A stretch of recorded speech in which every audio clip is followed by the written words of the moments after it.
Oke, selamat siang kakak-kakak semuanya. Selamat siang. Selamat siang. Selamat siang. Oke. Kak Suratno, bagaimana kabarnya Kak Suratno? Alhamdulillah baik Kak. Terima kasih atas koreksinya. Kalau lagi stres kayak gitu Kak, masukin apa aja. Nggak usah lagi diupload nanti Kak Suratno nggih. Nggak usah diupload lagi nanti ada terlambat gitu, nanti biarkan saja. Iya merah itu ya Kak. Karena kayak aksi mengajar itu ternyata padahal nggak terlambat saat itu. Makasih Kak ya. Siap Kak Suratno. Kemudian Kak Widya, gimana kabarnya nih? Lagi di mana Kak Widya? Di sekolah. Sekolah. Oh, bukan full day ya? Enggak. Oke, siap. Kak Widya, sampai jam berapa? Sampai jam 1. Oke, siap. Ini lanjut Kak Dia. Sekolah Kak Dia.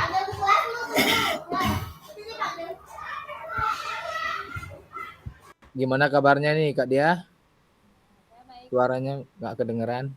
Masa kedengeran ya? Oh ya, baru kedengeran dikit Kak Dia. Saya baik. Oke.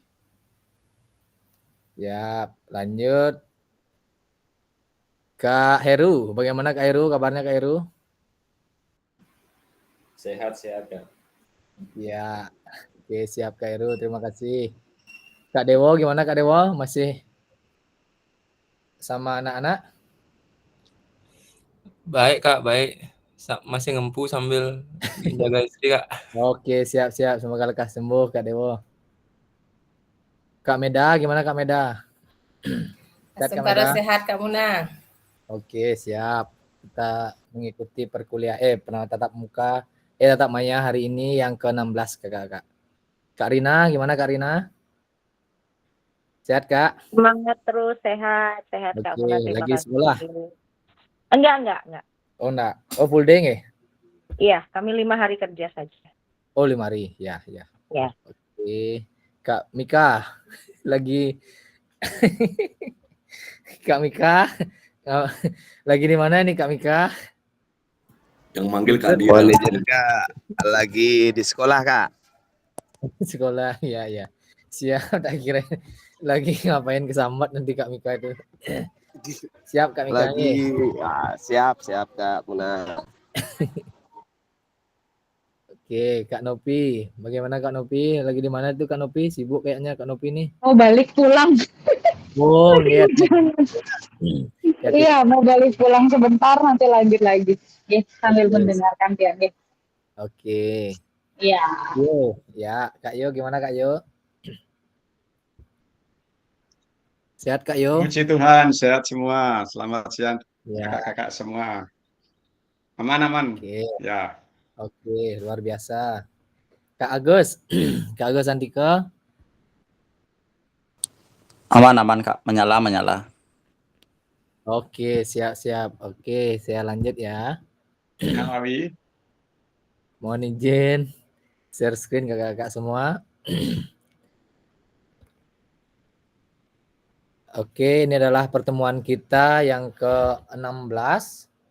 17 kakak, 17, 18, 19. Kita lagi 3 kali pertemuan.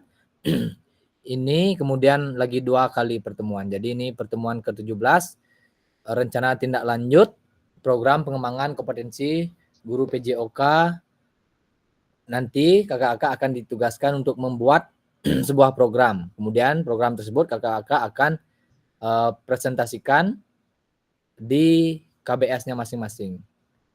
Nanti untuk detailnya yang akan jelaskan.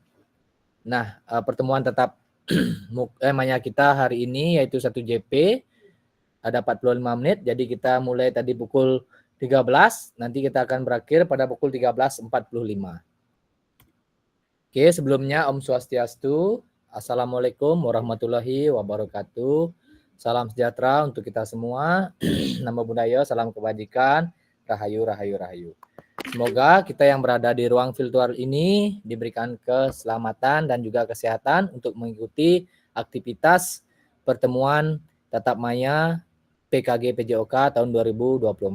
Semoga apa yang kita cita-citakan bersama dapat tercapai kakak-kakak semua. Tenangkan hati dan pikiran, arahkan semua perhatian untuk fokus belajar, munculkan rasa syukur, ingin tahu dan juga kebajikan. Nah, sebelum kita lanjut, mari kita berdoa terlebih dahulu kakak-kakak. Kak Rina, silakan Kak Rina untuk memimpin berdoa. Baik teman-teman, sebelum kita mulai agar Jimit hari ini berjalan dengan lancar, mari kita berdoa sesuai dengan agama yang kita masing-masing. Berdoa dimulai.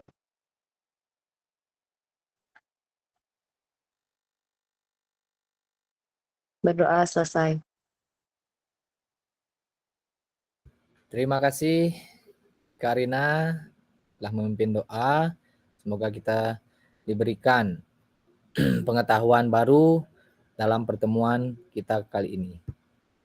Nah, ini adalah kesempatan kita bersama, yaitu menyalakan kamera, mematikan mikrofon, hadir seutuhnya, kemudian menghargai waktu, memaksimalkan fitur chat, kemudian raise hand jika ingin bertanya, kemudian gangguan teknis adalah hal yang wajar.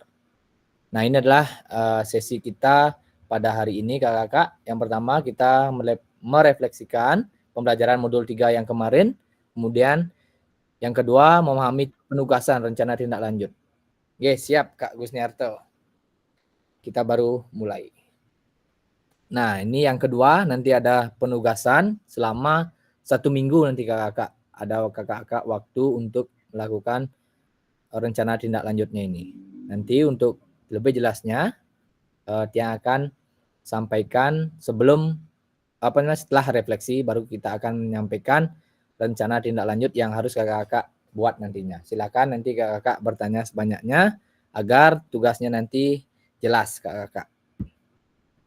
Nah, ini adalah pendahuluan atau agenda kita. Pendahuluan adalah kesiapan belajar, kemudian penyampaian tujuan, komitmen belajar, kemudian refleksi selama 10 menit, kemudian penyampaian RTL atau penugasan nantinya. Kemudian sesi diskusi, kemudian baru penutup.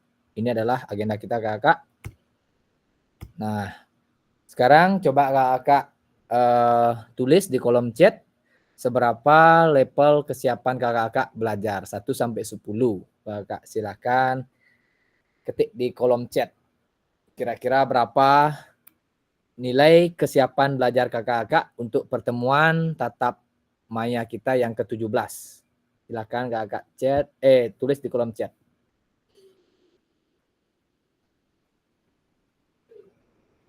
Yuk, waktunya 1 menit kakak-kakak. Oke, udah banyak masuk. Mantap, Kak Rina, Kak Suratno, Kak Dewo, Kak Meda, Kak Diah, Kak Nopi, Kak Gusniarto. Ini sama nih semua. Kak Rina, Kak Dewo, Kak Diah, Kak Mika, Kak Nopi, Kak Gusniarto, Kak Rai, Kak Iyo, Kak Heru. Ini sama nih, 7. Kak Suratno, 8. Bagaimana Kak Suratno? Coba bisa dijelaskan Kak Suratno. Baik. Luar biasa. Terima kasih Kak Muna dan rekan-rekan hebat yang ada di kelas Badung 004. Saya memilih 8 karena memang saya menanti-nanti dari ini karena ini adalah penghujung ya. Jadi ada RTL, rencana tindak lanjut. Jadi saya sangat antusias untuk segera menyelesaikan apa-apa nanti tagihan yang ada dipaparkan di agenda pada siang hari ini. Terima kasih Kak Muna dan rekan-rekan. Siap, luar biasa sekali Kak Suratno. Kemudian yang sama Kak Heru, mungkin bisa disampaikan Kak Heru. Kesiapannya, kenapa memilih 7 Kak Heru?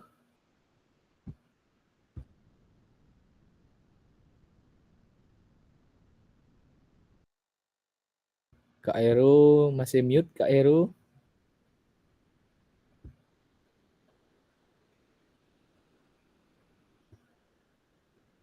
Atau boleh diganti dengan Kak Mika. Coba Kak Mika. Oke, terima kasih Kak. Mungkin nilai 7 itu biar tidak terlalu jauh di atas, kesiapannya tidak jauh terlalu di bawah. Jadi pemilihan saya sendiri itu di tengah-tengah, Kak. Kesiapan mengingat dari awal ya mohon maaf kakak-kakak semua agak lebih pasif mengikuti, tapi untuk berikutnya karena ada kakak-kakak yang lain jadi lebih semangat. Mungkin itu Kak yang bisa disampaikan. Siap, terima kasih. Kemudian Kak Diah, bagaimana Kak Diah? Siapanya ini Kak Diah? Kenapa memilih 7 Kak Diah?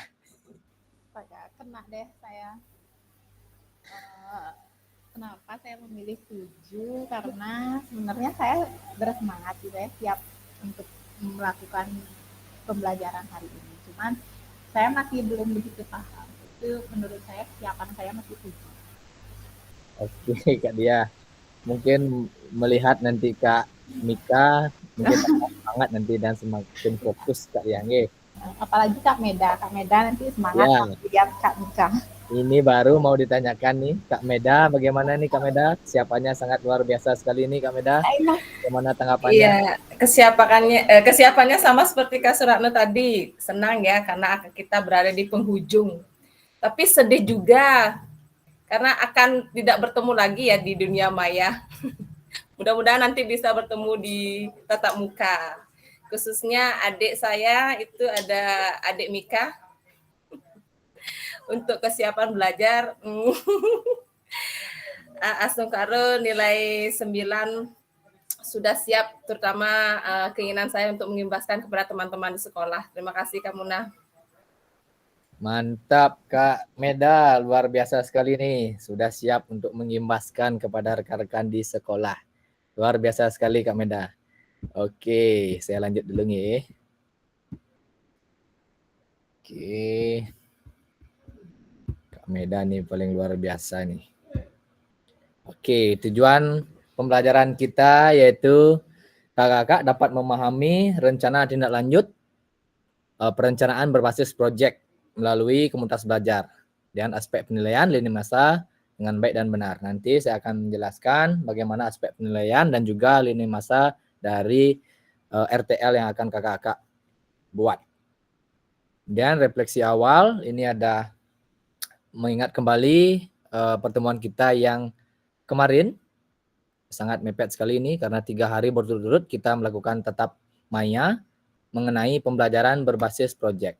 Nah, bagaimana menurut kakak-kakak jika pembelajaran berbasis proyek ini kita lakukan kolaborasi dengan rekan sejawat di dalam komunitas belajar di sekolah? Bagaimana kira-kira ini kakak-kakak? Boleh ditulis di kolom chat ataupun langsung raise hand. Saya berikan waktu untuk menulis 3 menit. Kalau ada yang mau raise hand, boleh langsung kakak-kakak. Pertanyaannya sudah ada di layar. Bagaimana menurut kakak-kakak jika pembelajaran berbasis proyek ini kita lakukan kolaborasi bersama dengan rekan sejawat di dalam komunitas belajar di sekolah? Bagaimana kira-kira?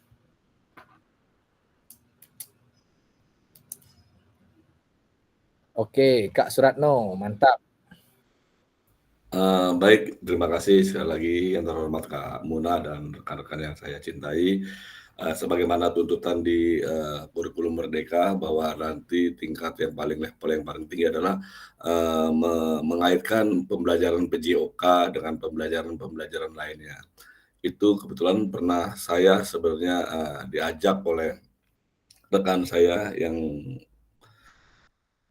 udah numerasi, dia guru matematika dan dia juga adalah guru penggerak dan yang baru kemarin ini baru dapat di Jambore GTK ini dapat juara pertama tentang yang baru-baru ini nih. Jadi dia mengajak saya untuk PJOK itu mengaitkan dengan numerasi dengan matematika.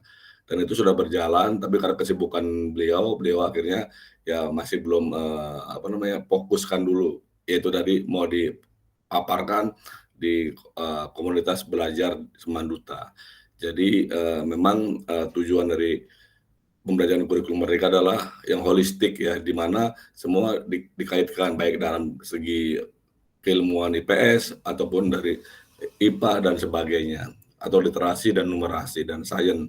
Jadi nanti bisa diupload dengan kerjasama dengan TIK-nya. Beliau sebenarnya sudah mau memfasilitasi seperti itu Kak. Jadi memang, nah disinilah saya baru tahu gitu loh, yang sejatinya bahwa pembelajaran proyek ini sudah ada sebenarnya di di program ini. Seperti itu Kak. Terima kasih. Baik, terima kasih Kak Suratno. Jadi di sekolahnya Kak Suratno itu sudah banyak sekali guru penggerak dan juga program-program yang telah mereka laksanakan, dan juga Kak Suratno mendapatkan imbasnya seperti itu. Jadi Kak Suratno sudah pastilah dengan program-program yang mereka jalankan, dan juga Kak Suratno terlibat di dalamnya seperti itu. Oke, luar biasa sekali. Kemudian lanjut Kak Yastini.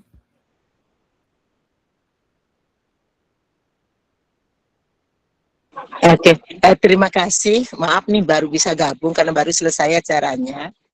Oke, siap Kak Yastini. Sudah di rumah Bisa dengar Kak suara Yastini? dia Kak Muna? Bisa Kak, jelas Kak. Dan masih di Swakadarma niki, masih yang di baik, jadi ya, kalau menurut saya, kalau di sekolah kami itu baru ada 2 guru penggerak. Jadi baru apa yang di kelompok sekarang gitu. Jadi belum terlalu banyak dia berkolaborasi gitu. Jadi kalau menurut saya, kalau misalnya apa namanya ini bisa dilaksanakan di Kombel gitu ya. Jadi yang bagus sekali, karena apa? Karena kita bisa berkolaborasi dengan teman-teman baik sesama MGMP maupun dengan teman-teman di MGMP yang lain.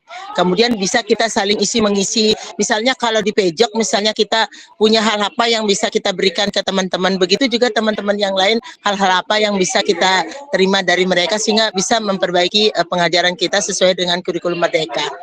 Kemudian di samping itu juga kita lewat program ini kita juga bisa lebih lebih bersemangat, kemudian lebih istilahnya menguasai apa sih itu sebenarnya gitu. Jadi sistem belajar sistem proyek itu gimana sih sebenarnya gitu, sehingga kita mungkin wawasan kita bisa lebih luas begitu. Di samping itu juga kita juga bisa memetik hikmahnya dari sana, barangkali buat teman-teman terutama yang mau naik pangkat dan sebagainya, barangkali kan bisa juga dipakai. Kalau kita di PNS itu naik pangkat ada apa yang harus kita buat, jadi apalagi itu kan namanya aksi nyata ya, apa yang kita buat itu mungkin sama dengan PTK, barangkali bisa digantikan, karena sekarang ini naik pangkat itu langsung sudah ada di di data-data kita di digital gitu, tidak kayak dulu lagi kita harus buat penelitian dan sebagainya, tapi dengan apa yang kita lakukan langsung kita upload di PMM maupun di Sikepo itu, jadi akan membawa kemajuan juga untuk karir kita ke depan. Terima kasih. Baik, terima kasih Kak Yastini. Jadi pembelajaran berbasis proyek ini sangat penting sekali untuk kita melakukan kolaborasi dengan rekan-rekan sejawat, di mana ataupun dengan Kombel, di mana nanti kita bisa bertukar pikiran dengan mereka seperti itu. Luar biasa sekali. Mungkin ini kita cukupkan 2, karena di kolom chat juga sudah ada Kak Rina, Kak Diah, kemudian Kak Mika. Nah, kita akan lanjut ke ini. Kak, silakan Kak Heru diperhatikan dulu. Ada 3 nanti poinnya, refleksinya. Ini yang kedua, kemudian nanti ada yang ketiga. Nah, yang kedua, bagaimana pelibatan komunitas atau rekan sejawat untuk meningkatkan kualitas pembelajaran? Apakah pemahaman kakak-kakak terhadap komunitas belajar sudah berdampak pada pembelajaran peserta didik? Boleh ditulis di kolom chat, boleh raise hand kembali. Untuk menjawab pertanyaan yang kedua, nanti ada 3 pertanyaan refleksi kakak-kakak. Oke, Kak Nopi, silahkan Kak Nopi. Oke, izin menjawab terkait dengan pertanyaan nomor 2 ya. Bagaimana pelibatan komunitas dan dikaitkan dengan pemahaman sekarang berarti pemahaman terhadap Kombel itu sudah berdampak pada peserta didik. Kalau menurut saya secara otomatis ya, bagi kami yang apalagi saya yang berada di tahap inisiasi, kalau Kombel itu sendiri menjadi wadah untuk mendapatkan informasi baru gitu. Jadi kalau informasi baru kita yang lain tidak tahu, kita berbagi di situ di dalam Kombel, saya rasa akan lebih efektif dan nanti pada akhirnya akan berdampak pada siswa. Apalagi yang terkait dengan ketika kalau kami di PAUD biasanya mengalami kesulitan, ada anak yang memang dalam level kurang dari tidak sama perkembangannya dengan teman-teman yang lain begitu. Jadi pembelajarannya otomatis akan berbeda. Bagaimana kami akan menyikapi, mensiasati anak yang mengalami kekurangan tersebut begitu. Jadi seperti itu dampak Kombel terhadap pembelajaran peserta didik selama ini yang saya lakukan gitu. Terima kasih. Oke, terima kasih Kak Nopi atas tanggapannya. Jadi sangat penting sekali keterlibatan dari rekan sejawat dan juga dari komunitas belajar itu untuk meningkatkan kualitas dari pembelajaran peserta didik. Ini Kak Yastini kayaknya masih resen ya yang tadi kayaknya. Kita lanjut ke Kak Haryati. Silahkan Kak Haryati. Baik, terima kasih Kak Muna. Selamat siang teman-teman semua. Saya maaf karena masih di sekolah, saya nggak bisa ngetik. Saya jadinya raise hand aja supaya terlihat aktif ya Kak Muna ya. Luar biasa sekali. Oke, bagaimana pelibatan komunitas atau rekan sejawat untuk meningkatkan kualitas pembelajaran? Saya rasa sangat benar-benar membantu gitu, nggih. Karena memang sebelumnya saya akui ketika pembuatan Kombel ini saya mengakui banyak sekali kendala yang saya hadapi. Salah satunya itu karena kebetulan guru-guru di sekolah saya itu adalah guru-guru senior yang mereka untuk IT pun sangat kurang. Jadi untuk merubah mindset mereka yang dari dulunya bobok supaya mau bergerak niku memang saya akui sangat sulit ngenten nggih. Tapi setelah berjalannya waktu sekarang sudah masuk tahun kedua, kami artinya saya membuat kesepakatan bersama teman-teman apa yang akan kita tuju, goal yang akan kita lakukan dalam setahun ini gitu. Jadi kesepakatan itulah yang jadi seperti aturan yang tidak tertulis, yang tidak wajib begitu, tapi mereka harus taati gitu, Kak Muna. Jadi selama ini setelah berjalan mereka sudah mulai memahami bahwa kita duduk sejajar, tidak ada yang menggurui atau sebagai guru di sini yang lebih hebat atau bagaimana, tidak. Tapi kita duduk bersama sejajar dengan jalan untuk menuju ke pembelajaran yang berpusat pada peserta didik. Terima kasih Kak Muna. Oke, terima kasih Kak Haryati. Jadi luar biasa sekali, di mana di sekolahnya Kak Haryati itu ada guru senior, di mana gurunya agak kurang terlibat aktif, berbeda dengan kelas kita di sini nih kakak-kakak. Kelas kita di sini ada 2 guru senior, namun mereka sangat-sangat aktif sekali, Kak Yastini dan Kak Suratno ini, 2 guru senior kita. Di mana berbeda dengan Kak, ada 3, Kak Yo lagi 1. Oh iya, Kak Yo lagi 1 ya, luar biasa sekali. Ini ketiga guru-guru senior kita. Berbeda dengan guru yang ada di Kak Haryati. Namun Kak Haryati bisa seiring dengan waktu, jadi guru-guru senior itu bisa terlibat aktif juga seperti itu. Luar biasa sekali, Kakak. Kalau di sini guru-guru senior kita mereka sangat-sangat aktif sekali dari awal sampai akhir, semoga kakak nih. Luar biasa, luar biasa. Oke, kita lanjutkan lagi 1 kakak-kakak pertanyaannya. Nah, bagaimana melibatkan voice choice ownership peserta didik dalam penerapan project based learning? Apakah pemahaman kakak-kakak terhadap voice choice ownership dalam penerapan PJBL atau Project Based Learning sudah berdampak pada peserta didik? Nah, bagaimana kira-kira kakak untuk melibatkan VOC peserta didik dalam penerapan pembelajaran Project Based Learning? Apakah PJBL itu sudah berdampak kepada pembelajaran peserta didik? Bagaimana kira-kira kakak-kakak?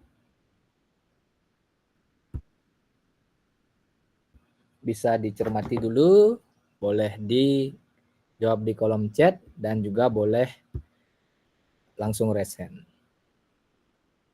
Oke, ini Kak Heru, sudah ada jawaban yang tadi, luar biasa sekali. Kak Yo, masih muda Kak Yo. Kak Yo masih junior dia, masih muda, umur 17 tahun. Oke kakak, bagaimana kira-kira melibatkan VOC peserta didik dalam penerapan project based learning? Nah, apakah pemahaman kakak-kakak terhadap VOC ini berdampak kepada pembelajaran peserta didik. Oke, Kak Rina dulu. Mantap, Kak Rina. Baik Kak, apakah pemahaman saya terhadap voice, choice, sama ownership dalam penerapan PJBL sudah berdampak? Tentu saja berdampak. Karena apa? Ketika proyek tersebut kita lakukan, itu tidak semata-mata ide dari guru, lalu guru yang menyusun semuanya, tidak. Tapi bagaimana kita berdiskusi dengan siswa, kira-kira untuk PJBL itu apa yang ingin dilakukan, seperti apa jalannya, lalu misalkan saya punya beberapa pilihan, itu siswa yang memilih, dan akhirnya karena PJBL tersebut kita lakukan dengan diskusi dan juga kesepakatan bersama adalah ownership dari siswa, sehingga PJBL tersebut tidak hanya menjadi syarat guru untuk menerapkan penilaian, tapi juga bagaimana itu menjadi pembiasaan bagi siswa, sehingga menurut saya Kombel dan PJBL itu tidak bisa dipisahkan begitu. Tetap saja KBS akan memiliki pengaruh terhadap PJBL yang kita lakukan terhadap siswa, terutama nantinya ketika kolaborasi itu, karena kalau saya kan dibilang Kombel itu kolaborasinya guru-guru saja, kalau menurut saya tidak. Kombel itu kolaborasinya tidak hanya guru dan guru, tapi bagaimana guru dengan siswa, sehingga VOC tersebut tentu saja dapat terjadi ketika kita melakukan PJBL. Terima kasih. Oke, luar biasa sekali Kak Rina, karena Kak Rina ini sudah berpengalaman dalam Kombelnya, karena sudah ada sejak lama seperti itu. Nah, jadi Kombelnya tidak hanya lagi dengan guru, tapi mencakup semua, mungkin dengan peserta didik dan juga ortu dari peserta didik itu, sehingga baik, dan ya dengan orang tua juga. Orang tua dari peserta didik, sehingga apa yang dicanangkan atau di tujuan itu dapat bisa tercapai seperti itu. Luar biasa sekali Kak Rina. Kemudian banyak sekali ini teman. Nah, ini yang belum Kak Heru. Silakan Kak Heru. Kak Heru belum. Nanti Kak Yastini sama Kak Haryati sudah dapat berkomentar. Baik, terima Kak kasih Heru. Kak, Ya. kesempatannya. Kedengaran suara saya, Kak? Kedengeran, Kak? Kedengeran. Oke. Bagaimana melibatkan voice, choice, ownership peserta didik dalam penerapan PJBL? Nah, dalam penerapan PJBL sendiri yang melibatkan voice, choice, dan ownership peserta didik itu dapat meningkatkan motivasi, rasa tanggung jawab, dan keterlibatan mereka secara aktif dalam proses pembelajaran seperti itu. Nah, bisa kita libatkan 3 ini VOC ini untuk peserta didik dari voice-nya dulu. Voice ini bisa kita lakukan sekali itu dengan diskusi. Nah, diskusi baik itu diskusi di kelas ataupun di luar kelas. Lalu untuk choice-nya kita bisa memberikan siswa didik peserta didik itu kebebasan memilih topik atau subtema pembelajaran seperti itu. Dan untuk ownership-nya sendiri bisa dengan refleksi dan evaluasi mandiri dilakukan oleh peserta didik dan memberikan tanggung jawab dalam penyelesaian suatu proyek. Seperti itu, Kak. Nah, pelibatan voice, choice, dan ownership dalam PJBL ini juga membuat siswa menjadi peserta didik yang lebih aktif, mandiri, dan berdaya. Hal ini membantu siswa tidak hanya memahami materi saja secara mendalam, tetapi juga membangun keterampilan berpikir secara kritis, lalu mampu memecahkan masalah dan bisa memanajemen diri yang akan sangat bermanfaat tentunya di masa depan. Itu aja sih, Kak. Terima kasih, Kak.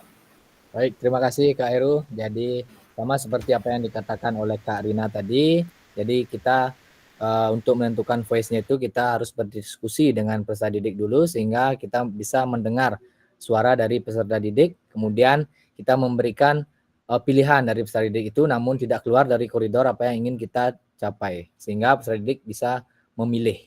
Nah, itu voice choice sudah terpenuhi, maka ownership itu tentu saja akan timbul dengan sendirinya karena voice atau suara dan juga pilihan dari peserta didik itu dapat mereka ambil sehingga yang ingin mereka capai itu pasti mereka akan bertanggung jawab.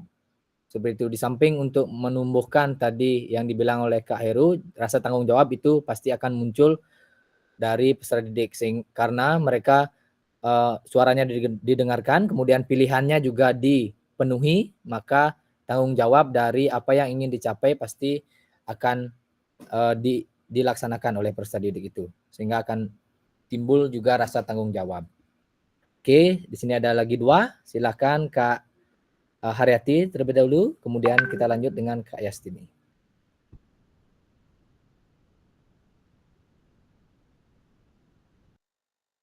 Kak Haryati kayaknya salah resen nggih? Atau oke, kita lanjut Kak Yastini. Oke, terima kasih. Maaf saya tidak tulis di chat karena yang pakai HP masih di kantor nih. Baik, jadi saya sama sebenarnya pendapat saya dengan Kak Heru. Jadi dengan memberikan kesempatan kepada siswa untuk mengutarakan, kemudian memberikan pilihan sesuai dengan koridor, sehingga siswa itu merasa dipercaya. Kemudian siswa itu merasa diberikan kesempatan untuk mempraktekkan pada dirinya maupun kepada temannya, sehingga karena ada kepercayaan dari guru itu, sehingga dia akan tumbuh berkembang selanjutnya. Otomatis ownership juga akan mengikuti di belakangnya. Kemudian perlu juga diketahui kalau di sekolah kami ada beberapa program itu justru malah diserahkan kepada siswa untuk mengelola, bagaimana dia merancang dan sebagainya, sehingga siswa itu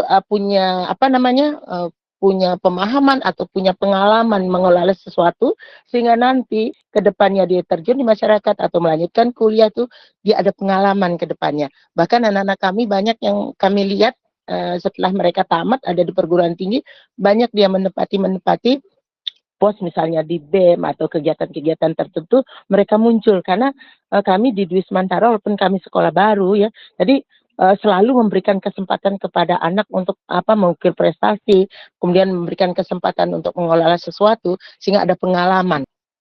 Itu aja. Terima kasih.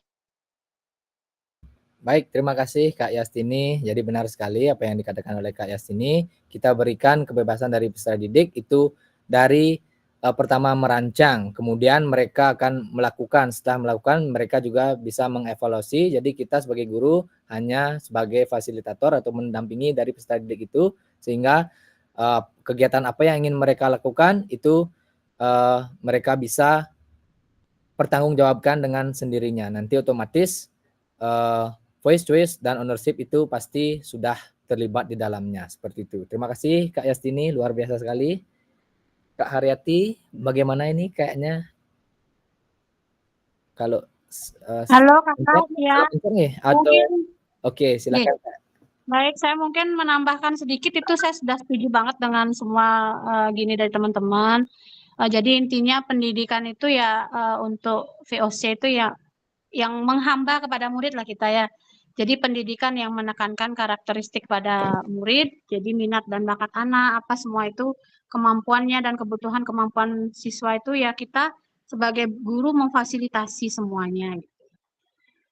Jadi kita memberikan ke anak itu kayak model kebebasan gitu loh Kak Muna untuk tapi guru itu memberikan instruksi, terus mereka memiliki kemampuan untuk menjadi pengamat, penjelajah, dia rasa ingin tahunya, terus minatnya terhadap sesuatu hal itu dia berkembang secara alami gitulah Kak Muna. Seperti itu. Ya, terima kasih Kak Muna.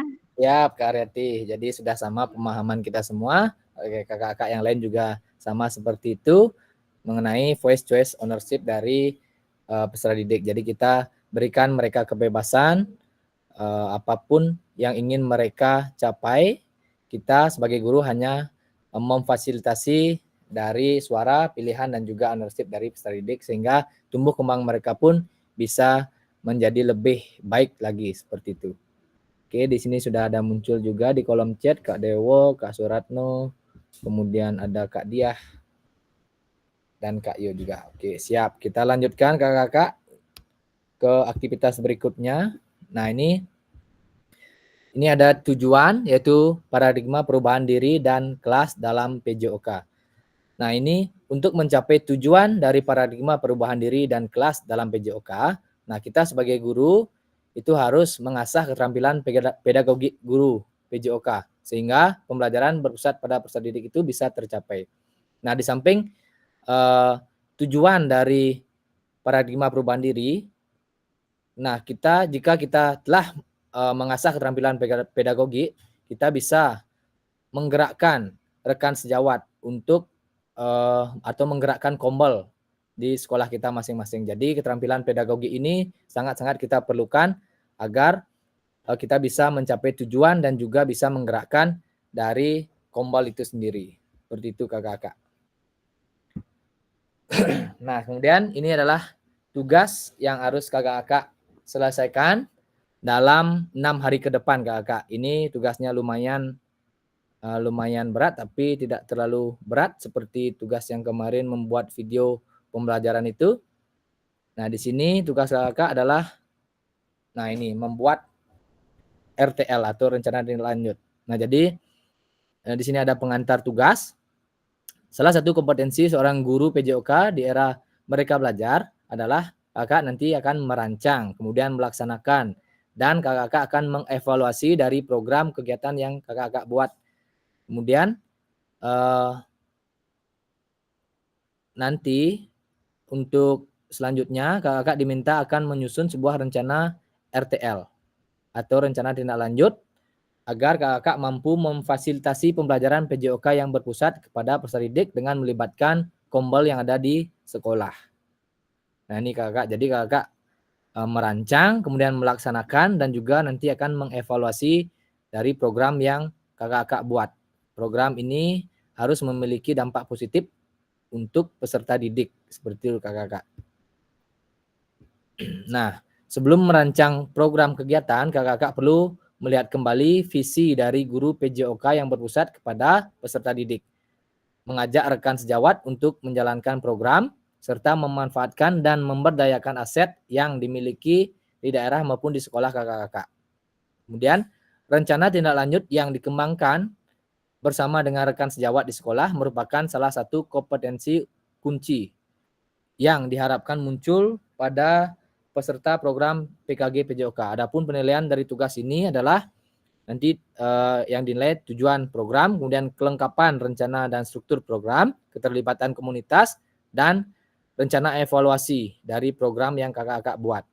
Kemudian keseluruhan aspek tersebut akan diamati dan dinilai oleh Fasil berdasarkan unggah tugas yang meliputi, nah di sini nanti ada bahan tayang. Bahan tayang itu nanti ada berupa slide, bisa kakak-kakak buat melalui Canva ataupun Google Slide dan sebagainya. Kemudian nanti ada notulen atau catatan pada saat kakak-kakak melakukan diskusi bersama komunitas belajar di sekolahnya terkait dengan RTL yang kakak-kakak sampaikan atau yang kakak-kakak tayangkan di kombel kakak-kakak. Kemudian, nah ini ada dokumentasi kegiatan nanti berupa video ataupun foto dan dokumen kelengkapan lainnya. Nanti kakak-kakak pada saat presentasi, kakak bisa memvideokan mungkin 15 menit ataupun lebih boleh 15 menit ataupun kurang nggak apa-apa, nanti ada dokumentasi video ataupun foto kakak-kakak memberikan pemahaman bahwasanya kakak memiliki program dan kakak-kakak telah mensosialisasikan program tersebut di kombel kakak-kakak. Itu intinya kakak. Nanti kakak siapkan PowerPoint ataupun Canva 9 slide. Nah, 9 slide itu atau bahan tayang di kakak. Bahan tayang itu 9 slide. Nanti saya akan jelaskan lebih lanjut 9 slide tersebut. Apa aja yang harus kakak-kakak isi di dalam slide tersebut. Nah, di sini ada pendapat atau filosofi dari Sukan Ratnakar. Nah, rencanakan langkahmu selanjutnya karena setiap langkah berkontribusi terhadap tujuanmu. Jadi kakak-kakak buat rencana lanjutan. Nah, setiap rencana itu pasti akan berkontribusi terhadap tujuan akhir yang ingin kakak-kakak capai, seperti itu. Nah, RTL ini atau rencana tindak lanjut ini adalah modenya penugasan mandiri. Nanti kakak buat sendiri di sekolah dan boleh dibantu dengan rekan-rekan kombelnya. Nah, rencana tindak lanjut perencanaan berbasis proyek melalui komunitas belajar. Tujuan dari pembelajaran khusus. Peserta dapat memahami rencana tindak lanjut perencanaan berbasis proyek melalui komunitas belajar, kemudian aspek penilaian lini masa dengan baik dan benar. Nanti saya akan jelaskan kembali bahan tayang, kemudian aspek penilaiannya dan juga lini masa ataupun berapa lama nanti tugas yang kakak-kakak harus kumpulkan. Nah, ini adalah bahan tayang ataupun slide yang harus kakak-kakak isi nantinya di dalam RTL kakak-kakak. Nah, ini bahan tayangnya ini adalah maksimal 9 slide kakak-kakak. Di sini sudah di bold dengan tulisan warna merah. Jadi tidak boleh lebih dari 9 kakak. Jadi maksimal 9 kakak buat slide-nya. Di sini yang poin intinya ada 8. Mungkin satu slide itu nanti kakak-kakak bisa berikan nama kakak-kakak ataupun bisa di akhir ucapan terima kasih seperti itu. Nah, di 8 slide ini harus ada judul program, kemudian latar belakang, kemudian ada tujuan program, kemudian slide yang keempat ada capaian, langkah-langkah, dan hasil yang diharapkan untuk setiap tujuan. Kemudian slide 5 ada struktur program dan rekan sejawat dalam komunitas belajar. Kemudian slide ke-6 ada pernyataan tentang kapasitas yang dimiliki kelas atau sekolah. Kemudian slide ke-7 ada rencana evaluasi dan yang terakhir adalah kemungkinan tantangan. Jadi ada 8 slide, kemudian ada spare 1, kakak boleh isi apa saja nanti di slide sisanya seperti itu. Jadi maksimal nanti ada 9 slide. Nah, RTL yang kakak-kakak buat akan mendapat penguatan dari Fasil nanti kayaknya tanggal 18 November itu baru kita akan pertemuan tatap muka lagi 2 JP, nanti itu akan saya berikan penguatan. Kemudian selanjutnya kakak diminta untuk mempresentasikan RTL tersebut di komunitas belajar. Kemudian kakak mengunggah bahan tayang tersebut, kemudian mengunggah notulen dan juga video di LMS. Video atau foto kakak. Kemudian selain menjadi bagian dari penilaian program, rencana tindak lanjut ini kakak bisa lanjutkan kembali dengan komunitas belajar kakak yang ada di sekolah. Nah, ini kakak keterangannya kayaknya sudah ada di LMS juga. Judul kegiatan yang pertama itu kegiatan berkenaan dengan berbasis proyek melalui komunitas belajar. Kemudian latar belakang nanti kakak-kakak tuangkan di latar belakangnya itu ada voice, choice, dan ownership dari peserta didik. Dan kakak-kakak menjelaskan konteks program ini harus mencakup karakteristik sekolah dalam karakteristik sekolah, kemudian informasi yang relevan tentang aset-aset yang ada di sekolah kakak-kakak. Nanti kakak jelaskan di sana. Kemudian nyatakan kondisi atau kesenjangan dan kebutuhan di lapangan atau minat terhadap program kegiatan tersebut. Nah, kakak bisa mencari informasi ini ataupun mencari informasi latar belakang mengapa kakak mengambil program ini, bisa kakak dengan interview atau survei dari orang tua murid, kemudian murid dan sebagainya. Atau juga bisa kakak latar belakangi dengan aset yang ada. Dari aset yang ada, saya membuat program ini seperti itu, ataupun dari hasil review dan hasil interview dan juga sebagainya. Itu bisa dimunculkan di latar belakang. Kemudian ada tujuan program. Nah, di sini harus jelas menyatukan visi dari guru PJOK yang berpihak kepada peserta didik. Kemudian tujuan atau kegiatan yang akan dilakukan adalah untuk memfasilitasi pembelajaran PJOK yang berpusat kepada peserta didik. Kemudian capaian, langkah, dan hasil yang diharapkan untuk tiap tujuan. Nah, di sini harus ada menempatkan peserta didik sebagai pemeran utama. Jadi di dalam program yang akan kakak-kakak buat itu harus pemeran utamanya adalah peserta didik. Dari merancang, kemudian melaksanakan, dan juga mengevaluasi, itu pemeran utamanya adalah peserta didik. Kemudian kakak-kakak sebagai guru bertindak sebagai fasilitator di sana. Nanti kaitkan hal tersebut dengan voice, choice, dan ownership dari peserta didik. Kemudian yang kelima ada struktur program dan mitra dalam komunitas belajar. Nah, di sini kakak bisa menjelaskan program yang akan dibuat merupakan program kegiatan kokurikuler di sekolah. Kemudian jelaskan skala program yang merinci ukuran dan detail target populasi. Misalkan kelas berapa yang ingin kakak gunakan, kelas misalkan di SD kelas 5, 6, ataupun kelas 6-nya saja, kemudian usianya usia berapa. Kemudian jelaskan pengaturan program. Ini harus mencakup ruang dan waktu pelaksanaan program. Kapan kakak akan melaksanakan program, itu dituangkan di sana.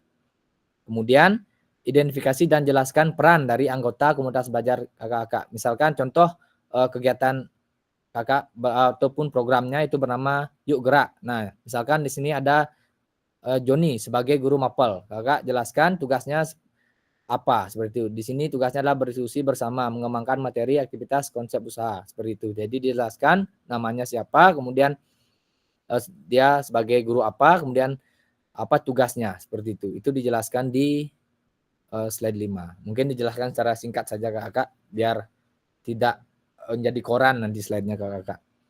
Kemudian ataupun boleh kakak guru sebagai apa seperti itu.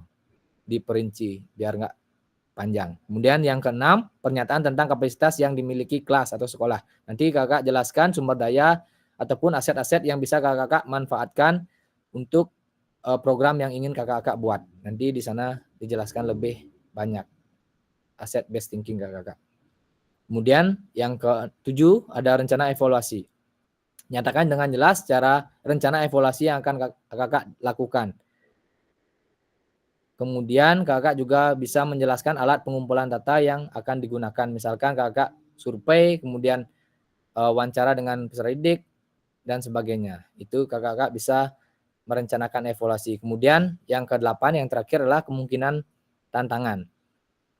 Jelaskan di sana kemungkinan tantangan yang mungkin dihadapi pada saat kakak melaksanakan dari program yang ingin kakak lakukan. Kemudian kakak dapat menggunakan pemahaman dan keterampilan yang sudah didapat dari modul 3.1 menggerakkan komunitas belajar untuk menggambarkan bagaimana proses pengambilan keputusan dibuat secara saat mencoba mencari solusi. Jadi nanti di kemungkinan dan tantangan itu kakak buat apa saja, misalkan hal-hal yang bisa muncul di sana, tantangan yang muncul, kemudian solusinya seperti apa. Itu yang kakak buat di slide 8. Tantangan, kemudian solusinya seperti apa. Itu yang kakak buat.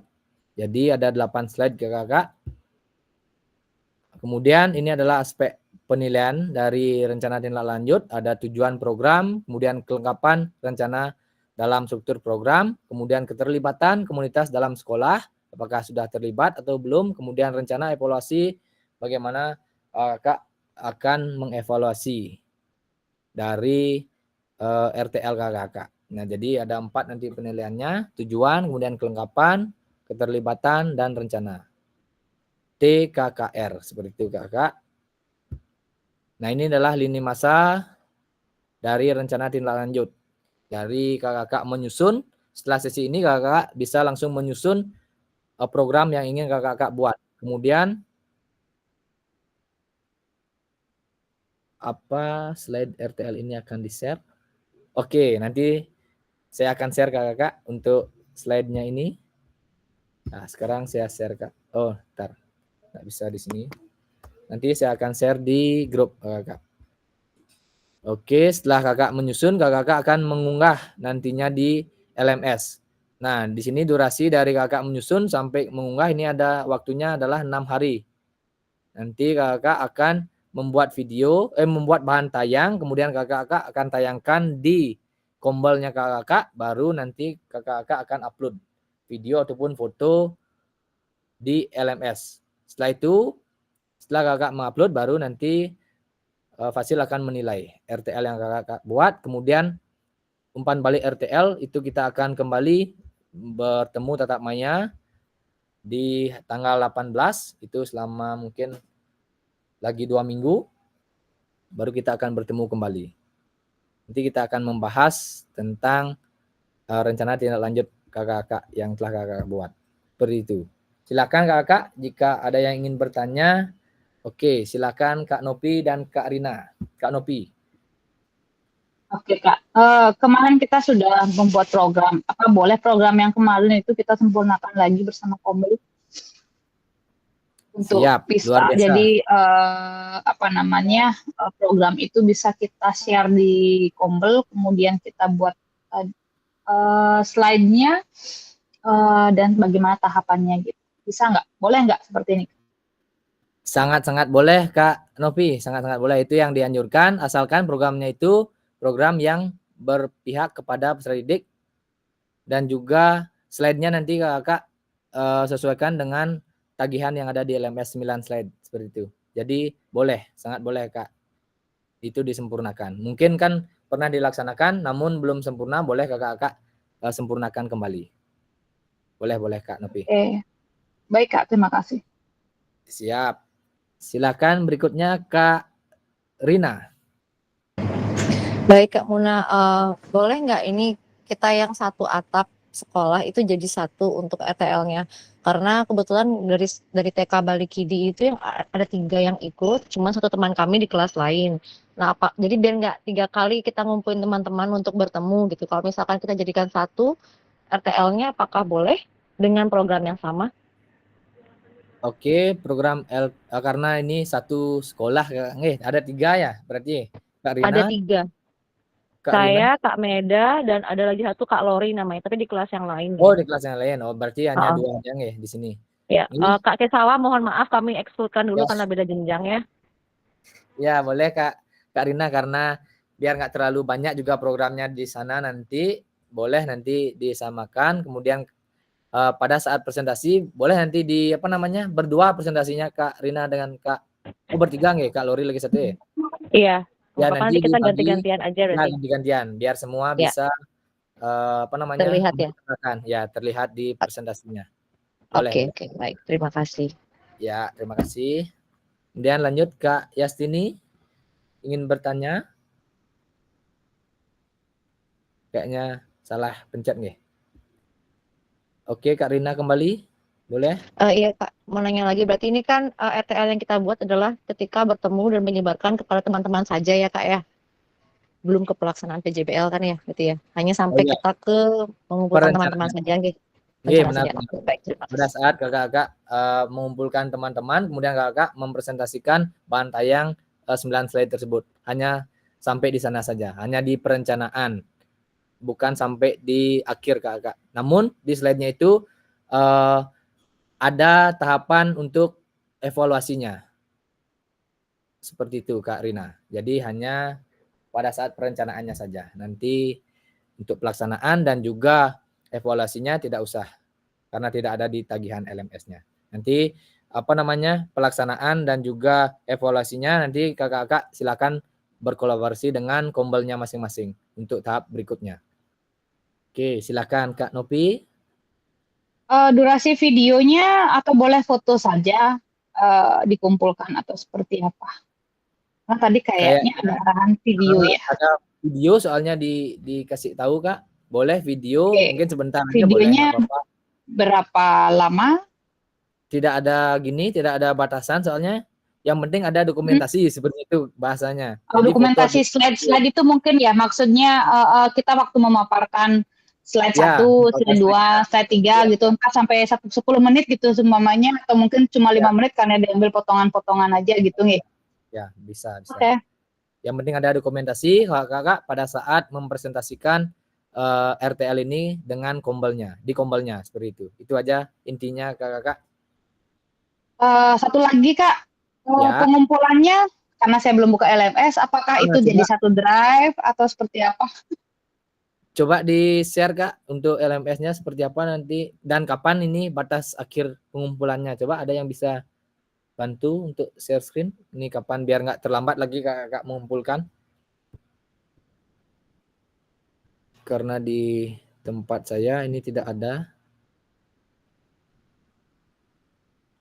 Oh, apa ini ya? Ada due date Sabtu Kak, ini Sabtu. 16 nih, 16 November.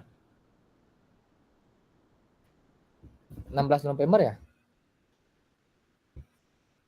Boleh di-share Kak Dewo? Oke, boleh di-share coba Kak Dewo. Sabtu 16 November kayaknya nggak Kak Dewa ya? Sabtu depan ya? Tunggu sebentar coba tak cek Kak.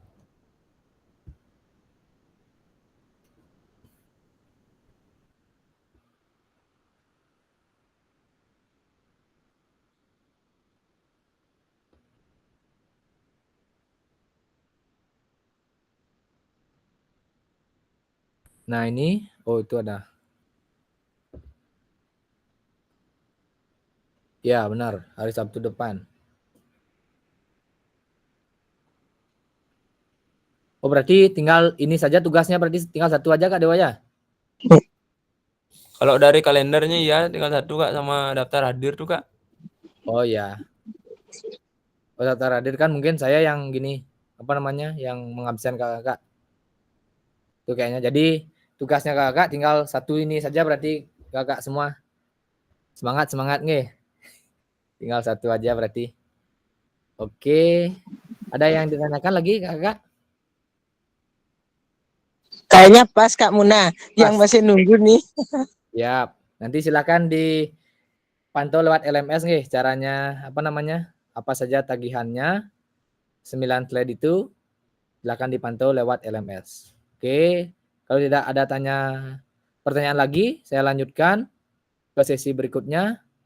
Yaitu ini sesi akhir kita, telah merefleksikan pembelajaran 3 dan juga penugasannya. Tidak ada pertanyaan lagi nggih? Oke, kalau tidak penutup.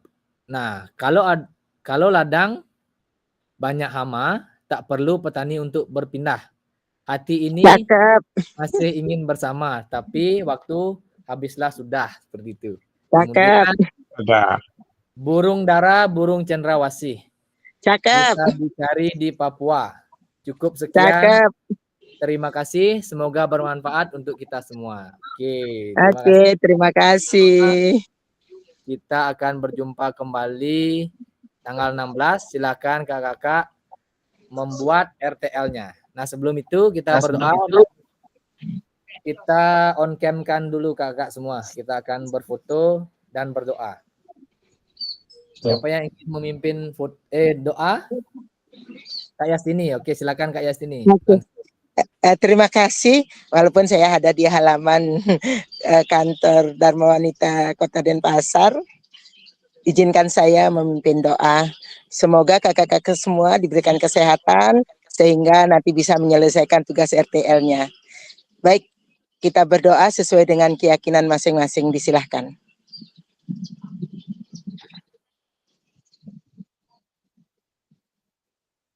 Baik, doa tiada pernah berakhir. Terima kasih Kak Yasini, teman-teman semua, kakak semua, silakan on cam, kita foto dulu sebentar. 1, 2, 3. Oke, terima kasih. Sampai bertemu kembali di tanggal 16